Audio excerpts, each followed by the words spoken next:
نحمد و نصلی علی رسولہ کریم اما بعد فاعوذ باللہ من الشیطان الرجیم بسم اللہ الرحمن الرحیم۔ السلام علیکم، آپ دیکھ رہے ہیں نورنگ ٹی وی اور میں ہوں آپ کے ساتھ قمر یوسف۔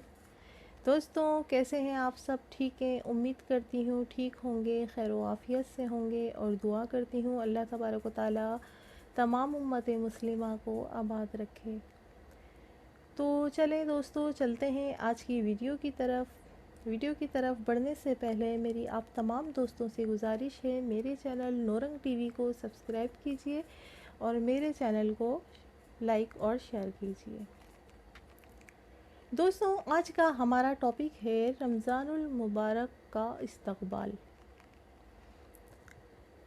میرے پیارے محترم دوستوں، اللہ تبارک و تعالیٰ کا شکر ہے کہ اس نے ہمیں ایک بار پھر رمضان المبارک تک لا پہنچایا۔ رسول اللہ صلی اللہ تعالیٰ علیہ وآلہ وسلم نے صحابہ کرام کو رمضان المبارک کی آمد پر ذہنی طور پر تیار کیا کرتے تھے تاکہ وہ زیادہ سے زیادہ اس مہینے کی خیر و برکت سے مستفیض ہو سکیں۔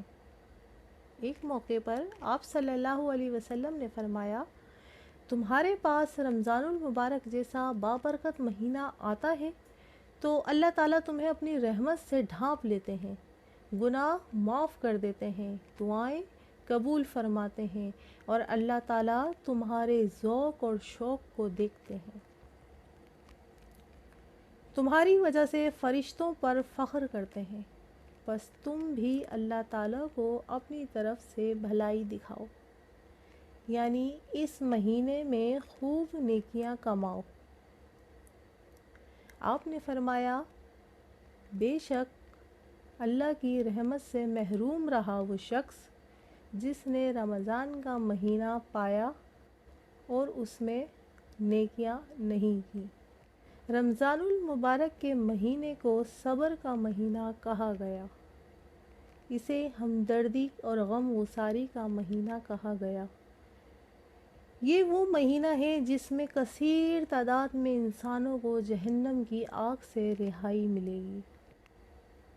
خوش نصیب ہے وہ شخص جس کو جہنم کی آگ سے بچایا جائے گا، اور خوش قسمت ہے وہ جسے اللہ کے دامن رحمت میں پناہ ملے گی۔ لیکن رحمت کا مستحق وہی ہو سکتا ہے جو اللہ کی طرف رجوع کرے، جو بے نیازی کا رویہ چھوڑ دے، جو اللہ کی محبت میں اللہ کی طرف دوڑ پڑے۔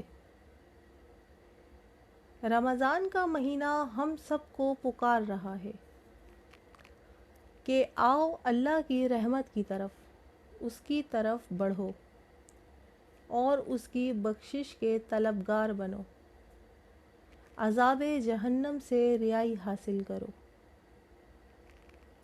ہم دیکھتے ہیں رسول اللہ صلی اللہ تعالیٰ علیہ وآلہ وسلم نے یہ بھی فرمایا، رمضان کی پہلی رات کے شب شیاطین اور سرکش جن جکڑ لیے جاتے ہیں، جہنم کے دروازے بند کر دیے جاتے ہیں، جن میں سے کوئی ایک دروازہ کھلا نہیں رہتا، اور جنت کے سارے دروازے کھول دیے جاتے ہیں، جن میں سے کوئی ایک دروازہ بند نہیں رہتا۔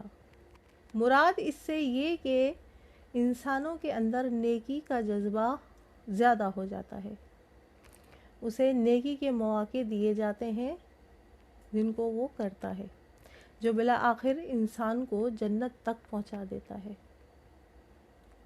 اور اسی طرح برائی کے مواقع کم ہو جاتے ہیں، کیونکہ اللہ تعالیٰ کی خاص رحمت بندوں پر نازل ہوتی ہے۔ پھر اسی طرح ہم دیکھتے ہیں آپ صلی اللہ علیہ وسلم نے یہ بھی فرمایا کہ رمضان میں میری امت کو 5 ایسی خصوصیات دی گئی ہیں جو اس سے پہلے کسی اور امت کو نہیں دی گئی۔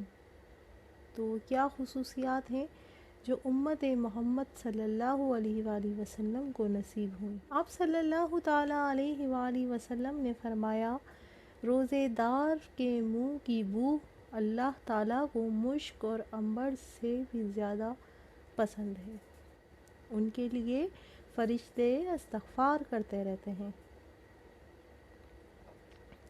یہاں تک کہ روزے دار روزہ افطار کر لے۔ اللہ تعالیٰ ہر روز ان کے لیے جنت کو سجاتے ہیں، مزین کرتے ہیں، اور فرماتے ہیں ہو سکتا ہے میرے نیک بندے اپنے آپ سے مشقت اور تکلیف کو اتار کر اس کی طرف آ جائیں۔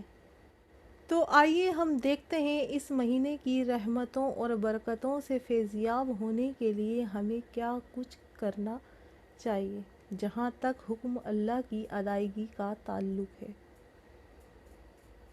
اسی میں سب سے پہلی چیز روزہ آتا ہے۔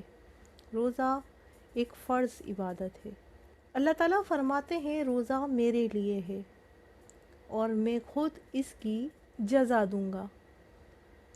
یعنی جب انسان روزے سے ہوتا ہے اس کا یہ عمل اللہ کے سوا کسی کو نہیں معلوم ہوتا، کیونکہ کوئی اور شخص سارا دن انسان کے ساتھ نہیں رہ سکتا جو یہ جان سکے کہ انسان اس دوران کھانے پینے سے پرہیز کرتا ہے یا نہیں، یا کوئی بھی ایسا عمل جو روزے کو توڑنے کا سبب ہو سکتا ہے۔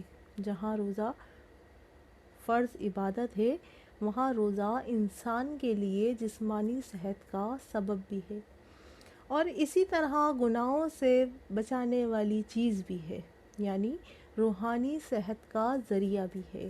حدیث پاک میں آتا ہے آپ صلی اللہ تعالیٰ علیہ وآلہ وسلم نے فرمایا روزہ جہنم کی ڈھال ہے، جس طرح تمہیں لڑائی میں بچانے والی ڈھال ہوتی ہے۔ آپ صلی اللہ علیہ وسلم نے فرمایا جنت میں ایک دروازہ ہے جسے ریان کہا جاتا ہے، اس دروازے سے صرف روزہ دار ہی داخل ہوں گے۔ آپ صلی اللہ علیہ وآلہ وسلم نے یہ بھی فرمایا جس نے رمضان کے روزے ایمان اور ثواب کی نیت سے رکھے اس کے تمام پچھلے گناہ معاف کر دیے جائیں گے، گویا گناہوں کی بخشش کا ذریعہ بنتا ہے۔ پھر اسی طرح حقوق اللہ کی ادائیگی میں رمضان میں روزے کے ساتھ ساتھ نماز کی ادائیگی بھی بہت ضروری ہے۔ بہت سے لوگ روزہ تو رکھ لیتے ہیں لیکن نماز نہیں پڑھتے۔ رمضان المبارک میں دوسرا اہم ترین کام نماز ہے۔ نماز مومن اور کافر کے درمیان حد فاصل ہے۔ آپ صلی اللہ علیہ وسلم نے فرمایا نماز میری آنکھوں کی ٹھنڈک ہے۔ فرائض کے علاوہ افضل ترین نماز رات کی نماز ہے۔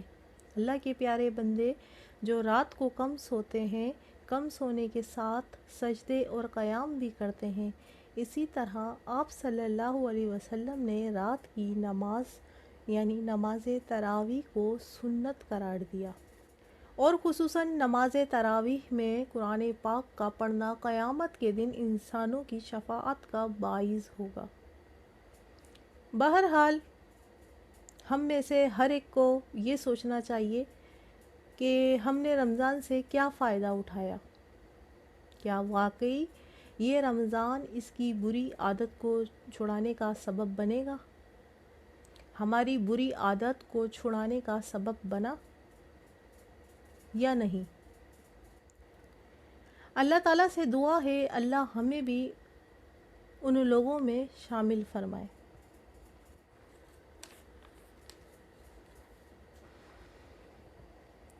ابھی ہم سے کسی نے سوال کیا کہ تراویح اور قیام کے بغیر روزہ قبول نہیں ہوگا۔ کیا قبول نہیں ہوگا؟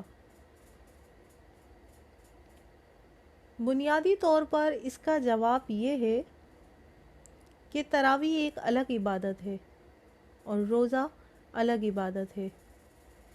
روزہ فرض ہے، لیکن اگر کسی عذر کی وجہ سے انسان روزہ نہیں رکھتا تو اس کا یہ مطلب نہیں کہ تراویح بھی نہ پڑھے، اور کسی مجبوری سے تراویح نہیں پڑھ سکتا تو مطلب یہ نہیں کہ انسان روزہ بھی نہ رکھے۔